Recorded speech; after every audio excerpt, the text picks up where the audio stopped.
You're welcome to the home of great sporting action. The locker room is where you are on a Feel Good Friday morning here on the Smooth Breakfast. This is Smooth 98.1. Love music, love life. 17 minutes past 8 a.m. It's the 4th of July, 2025. If you're in the US, happy Independence Day to you and to yours as well. But we are right here in Nigeria in the thick of sporting action. Welcome once again, Ayokunmi, with you, taking you into the final show of the week. That is the locker room. The Smooth Breakfast is still going on, as it were. Joining me, as she always does, on a cold morning, ready to heat up the airwaves, Tega Supreme in the building. Tega, good morning to you. Good morning. Okay, you didn't greet me well. Good morning. Good morning to you, Tega. I, wa- I I thought want you were going to say something after that. That's why I paused. I want to say thank God it's Friday.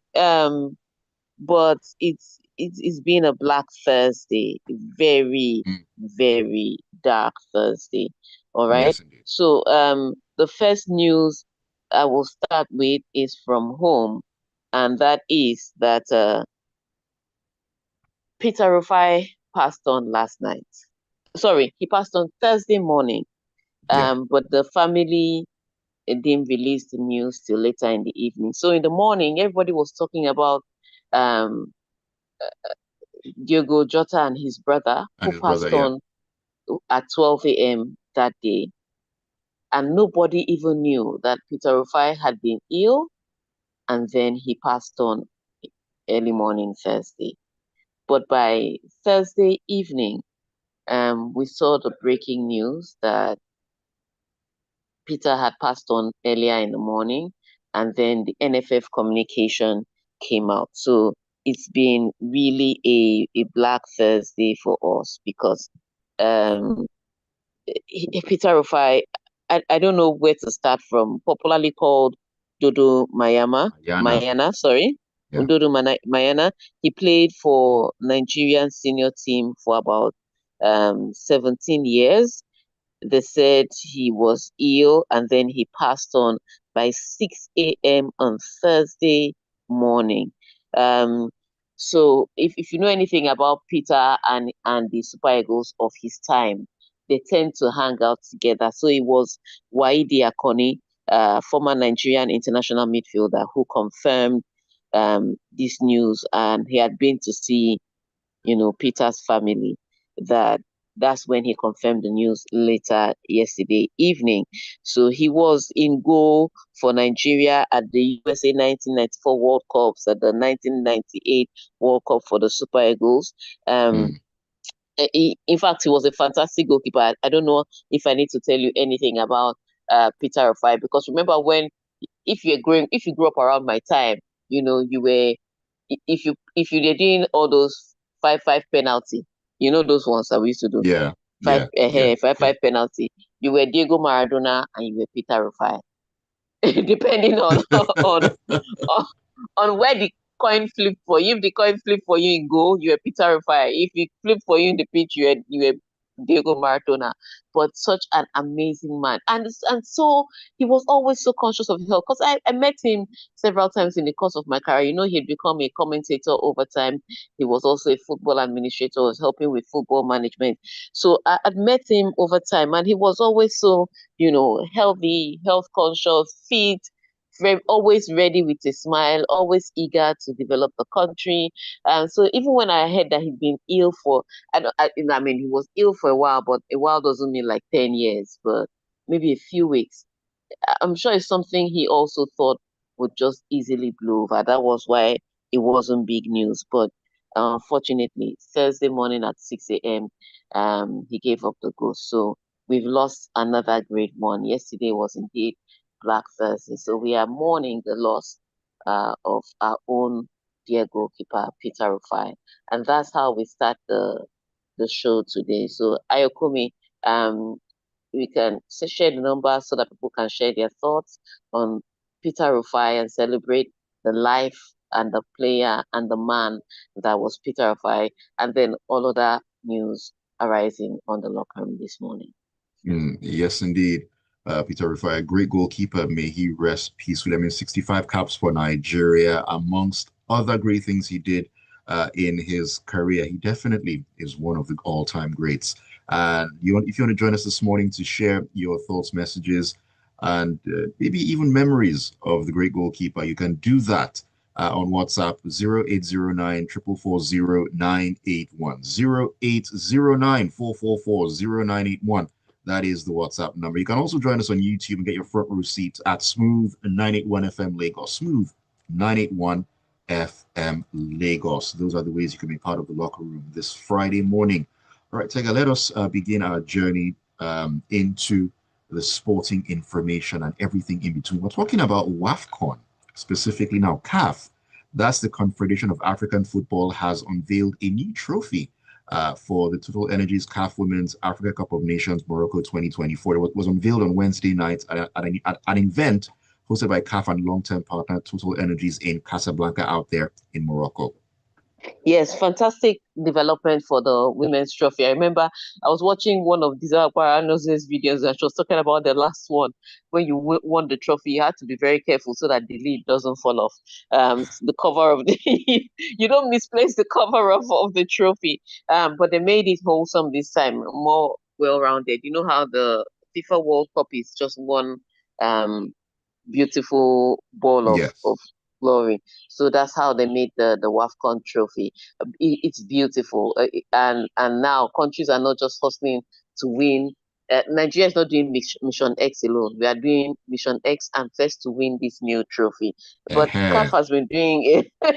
Yeah, CAF has been doing a lot for women's football. That's not the only thing they've changed. They unveiled the new trophy, but they also revealed that the winner for this year was going to get 100% increase on their winnings. Yes, so the women's team that wins Nice. this year is now going to get $1 million as opposed to $500,000 that they got the last time out. So more money, new trophy, and of course a tournament that you cannot forget. I will be looking forward to stopping by Morocco if all things work out. Yes, yes, yes. To Because they have planned a fantastic.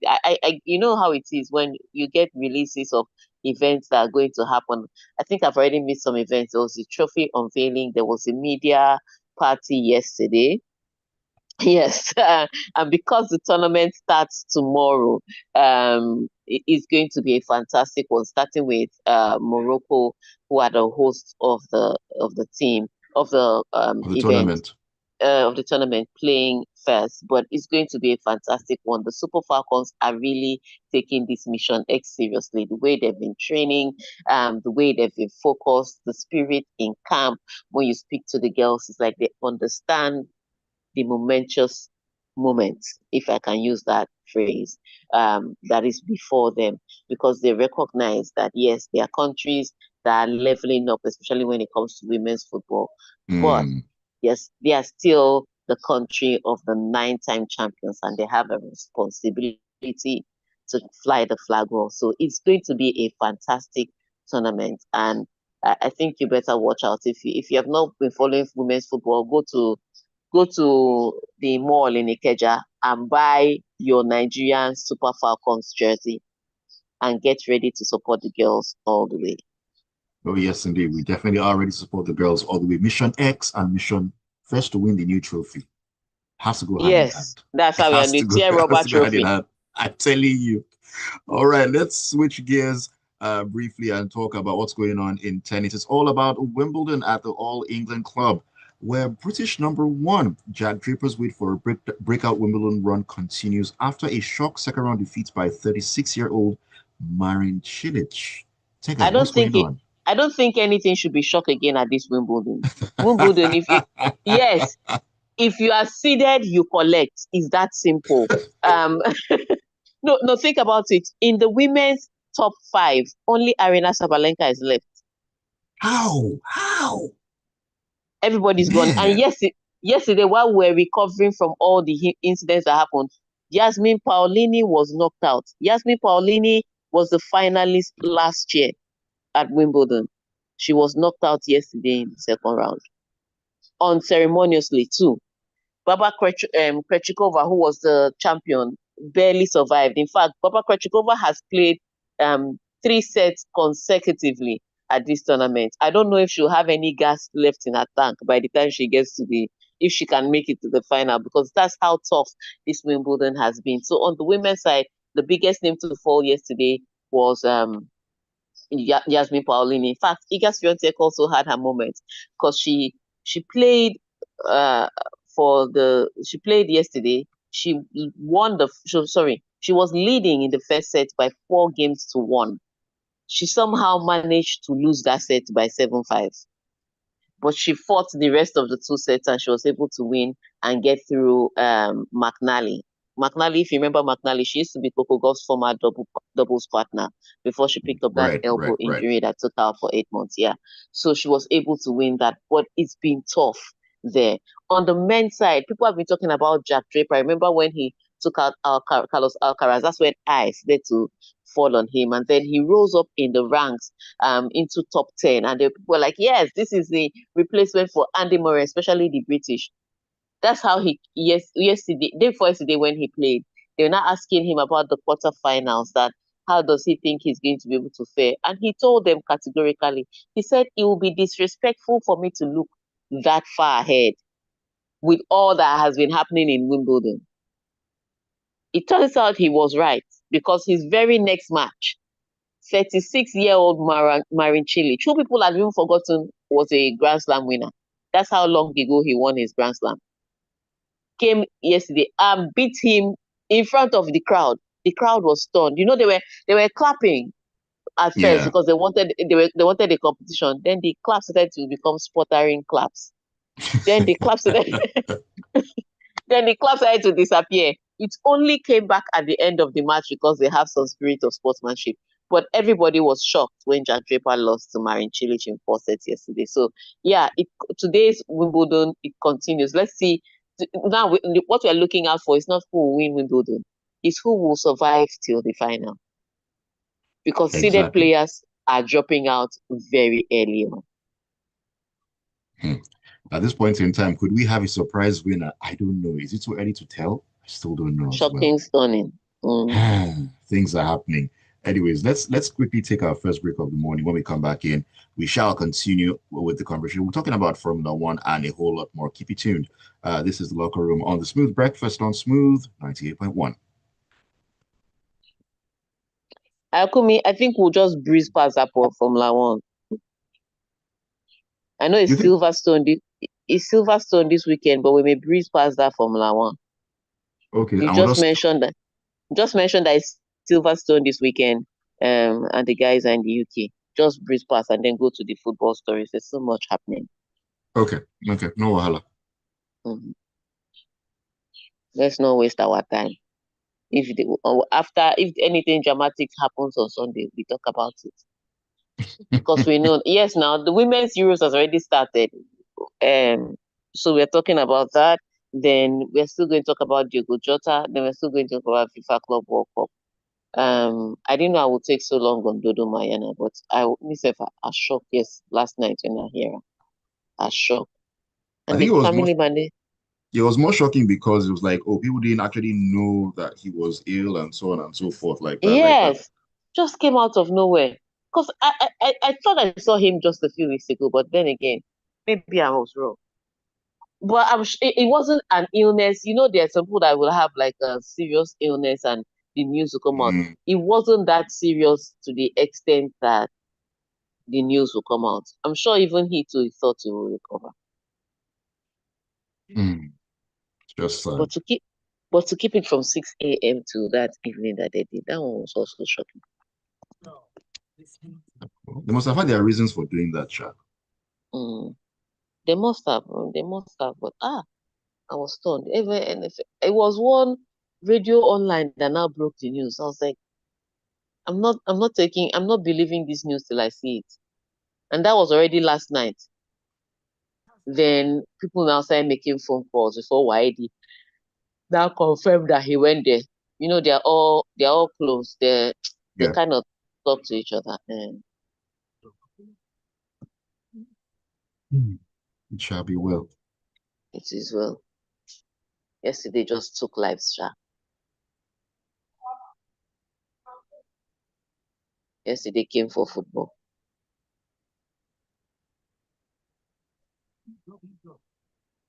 reif.com.ng. This message is brought to you by ARM Investment Managers, fund manager for Emirates. The Breakfast Show.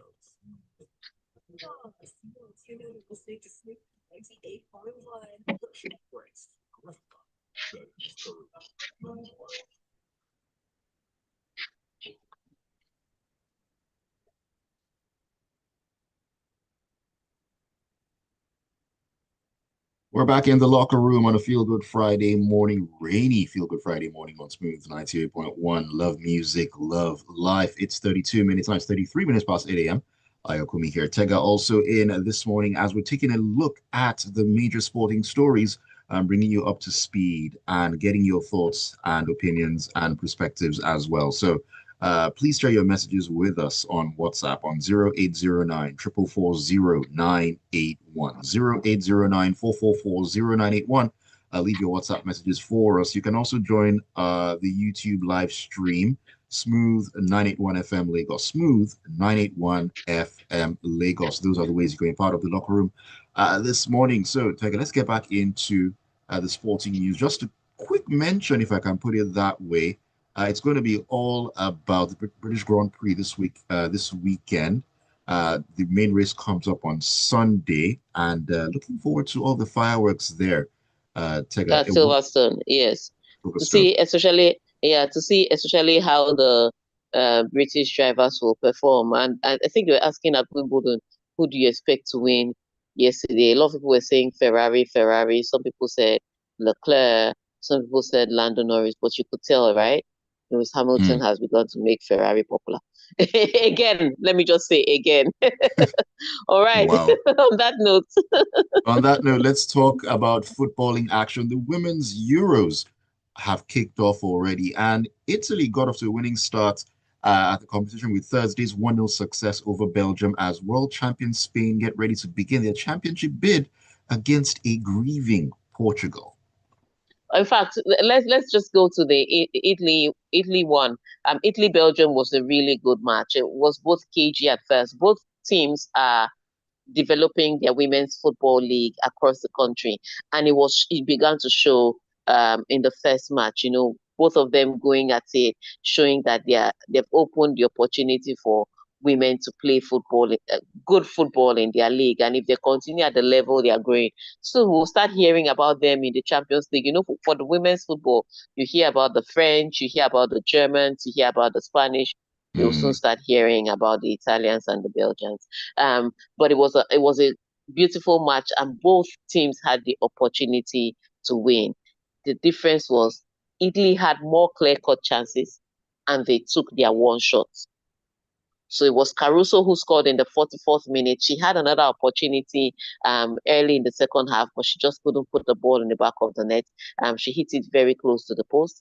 And some opportunities also fell to the Belgians, but it was Italy with the clear-cut opportunities, and Italy they took their one chance, and they were able to win that one. Later that evening, though, it was Spain taking on grieving Portugal. We are going to get to that story eventually. Portugal lost one of their own yesterday, and it was a really sad moment with life cut short. And so they came into the match, both teams wearing the black armband, because I think the accident even happened in Spain. So both teams wearing black armband, the Portuguese team being low. Now that is not to say that they lost because they were of low spirits. On any day, the Spanish national team will take out the Portuguese women's national team. One of the best in the world. Look, world champions for a reason. They will take out the team. All right. But it added to it, because even their mood was low. But the mood was low on both sides. I think Spain, they want to be exuberant. Spain also not starting with the Ballon d'Or winner. Remember, Aitana Bonmati has been in the hospital for viral meningitis in the past few weeks. Yeah. She got released just 4 days ago, and she was on the bench. She was released from hospital 4 days ago, she was on the bench. She came in later to complete the match, and she played brilliantly. But yes, it was a brilliant first half. I think the Spanish team scored 4 goals in the first half. It could have been six. Not I think. I saw the Spanish team score 4 goals in the first half. It could have been six. And that was the Spanish team that did not start Paruelo. Paruelo was on the bench. They started with Vicky instead. Aita Bonmati was on the bench. I think Guerrero was on the bench. Oh no, Guerrero was on. It was Patrick that was on the bench. So some key players that they would have started normally were started on the bench, but they still managed to score 4 goals in the first half. So it was a good workout for the first match. But yes, if you are watching the women's Euros, the Spanish are the team to beat. The Spanish are definitely the team to beat. And okay, like we're still talking football away from women's football. Let's talk about what's been going on in the transfer markets and Chelsea specifically, where their new signing, João Pedro, could make his debut for them when they renew acquaintances with Brazilian outfit Palmeiras in the quarterfinals of the Club World Cup on Friday. At this point, Tega, even I might be signed by Chelsea because Look, Chelsea is signing. I like what they're doing. They're trying to build their team, and so they're getting pieces. It's a little different from last year, where they had a bus full of players and they were still trying to get a truckload of others. But now they are offloading and putting in. So this is more preferable. It looks like they have a vision for what they want their team to look like. But yes, they have Yao Pedro there. They have the lap there. They still have Nicholas Jackson there. So they're trying to build a team. I think what they're trying to use this FIFA Club World Cup to do is to see how every piece can fit together. So yes, in the FIFA Club World Cup, it continues today, the quarterfinals today, and Chelsea take on Palmeiras, one of the Brazilian teams left in the draw. Shockingly, South America has more teams than the EPL in the quarterfinals. wild. That, that's all I'm going to say. But yeah, and so they're going to try it out today. Palmeiras is already an interesting team to beat. Remember, they're the team that came out top of the group in Inter Miami's group. Yeah. Yeah, one of the first things to qualify for the quarterfinals based, of course, on schedule. So they are not an easy team to beat. They are tactical, but they are also physical. So if you like to dribble on Chelsea, you better be careful. There are people that can dribble on the other side and that can kick the dribblers. today, Mhm. today is going to be a tough physical test for Chelsea. Chelsea does have a little bit of quality up front, if you ask me, because Palmeiras doesn't score as too many goals, and they also give up goals. So on that note, I think I may slightly favor Chelsea, but because of the physicality that this Brazilian team brings, I still say that there's opportunity for Chelsea to be knocked out today. So it's going to be an interesting one to see how Palmeiras squares up against Chelsea. But also for Chelsea, like I said, they're trying to check out how their pieces fit today. So let's see if Yao Pedro's pace and his trickery can get them some luck up front. We shall see. We shall see how it all pans out. Looking forward to a great season coming up, and of course, the Club World Cup still in play at the moment. All right, so talking about the Club World Cup, it's all about the Bellingham brothers, where Joe Bellingham may want to steer clear of tackling when the clock ticks over to the 20th minute of his next match. He was on track to face his brother Jude of Real Madrid in the Club World Cup quarterfinals, but after picking up a yellow card in Dortmund's 2-1 win over Monterrey on Tuesday, he will instead be looking on from the sidelines. Very sad. I really wanted to see both of them together. First of all, because they look uncannily alike. It's Yes, like they do. their mother had the same child twice. It's like Serena's children. Yeah, it's like Serena's children. They look like the same person. Um, so it is so uncanny. I'm just like, why do you look so much alike? Um, but yeah, they're going to be. I would have loved to see both of them on the pitch for the simple reason that both of them play brilliantly and they kind of play the same role. It's like Job is following in Jude's footsteps. footsteps, but he doesn't want to accept that he is.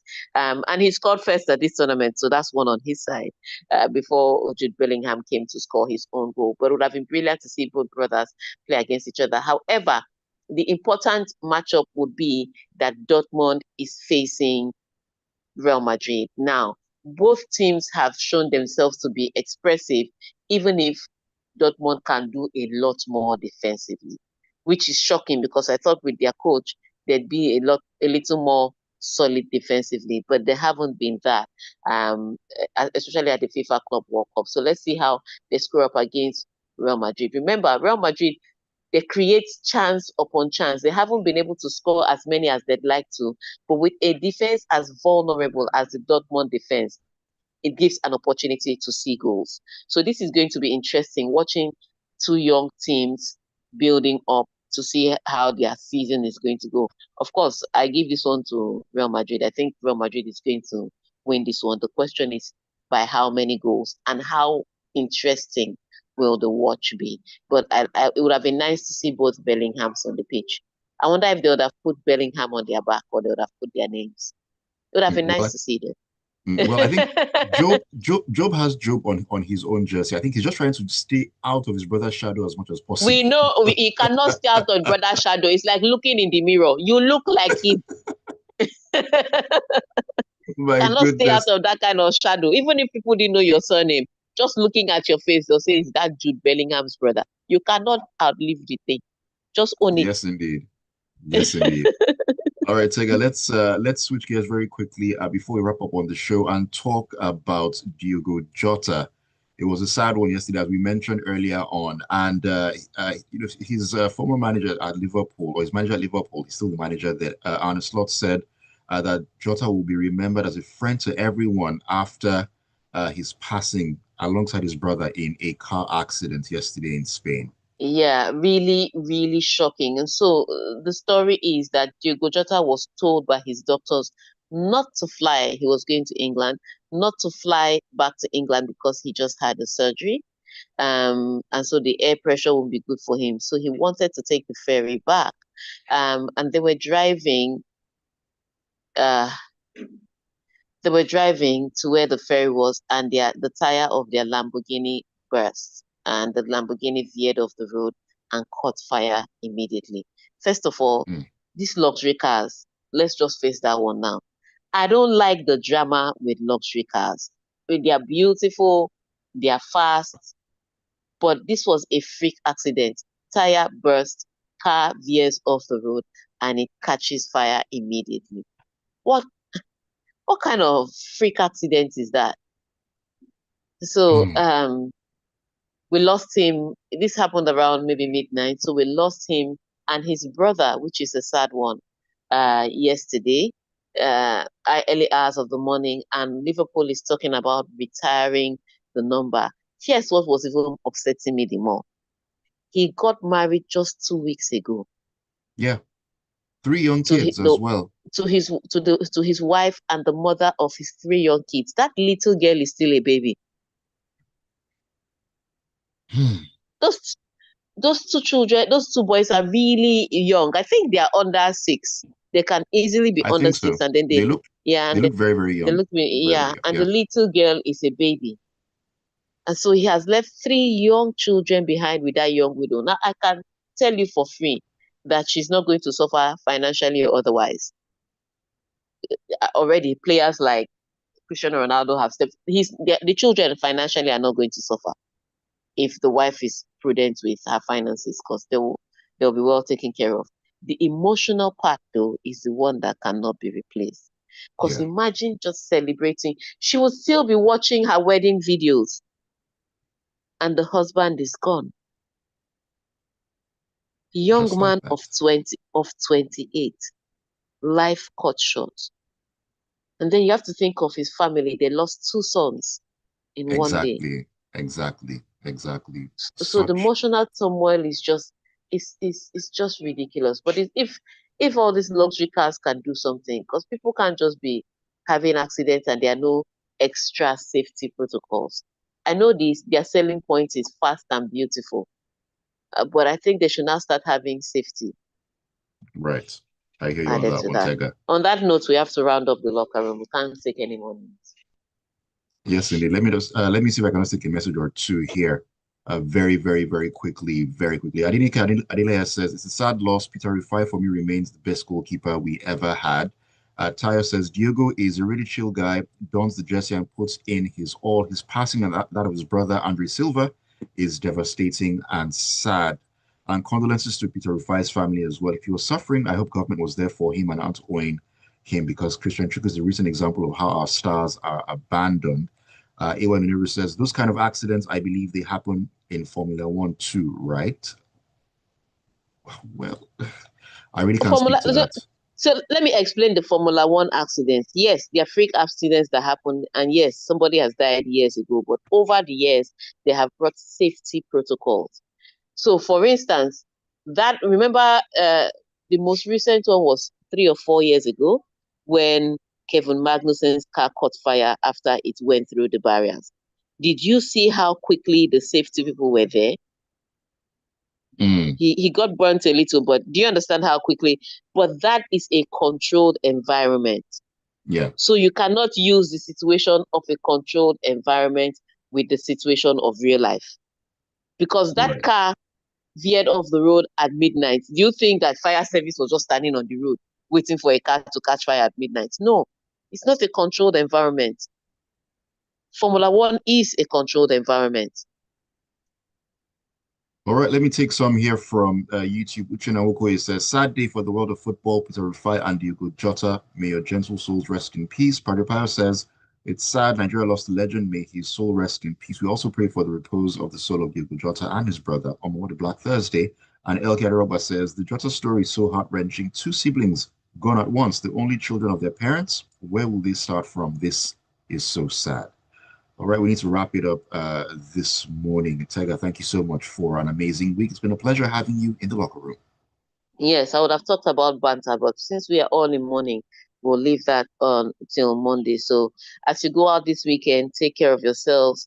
Um, show your loved ones that you care about them because nobody knows tomorrow. And make sure you try and have a great weekend. All right. On that note, see you on All Monday right, by God's see you on grace. Monday, Tega. Have a great weekend. And Lagos, keep it real. And of course, as Tega mentioned, do make sure that you check in on your loved ones and make the best of every single day. The locker room will be back on Monday at 8:15 here on Smooth 98.1. The Smooth Breakfast kicks on. Don't go anywhere.